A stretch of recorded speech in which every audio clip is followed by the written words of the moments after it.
Tayo ng bawang. Meron tayong mozzarella malaki. Gagawa tayo ng ano ngayon. Bawang. Yan. Carrot. At saka sibuyas. Okay. At saka itong talong natin gagawin. Tingnan nyo guys. At saka giniling na karning baka. Okay. Wait minute lang. Ating gagawin. Pakikita ko sa inyo kung paano gawin. Okay. Lahat ang mga ingredients yan. Gisa lahat yan. Ano. Sama-samahin. Gisa. Ayan, carrots.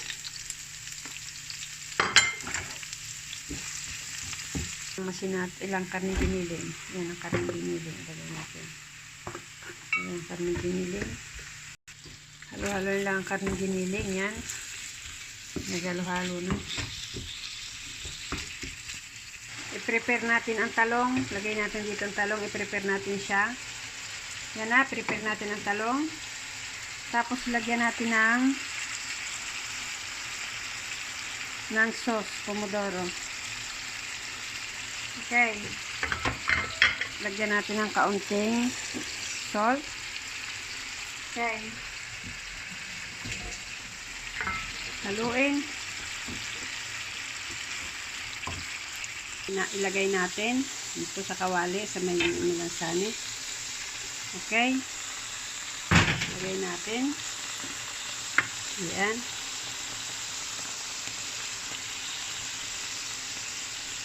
Lagyan natin ng mozzarella. Ayan guys mozzarella. Pwede lagyan ng parmigiano.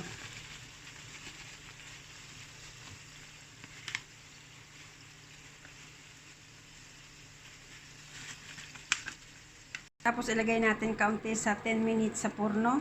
Yan, purno elektriko ng ano, lagay natin. Okay.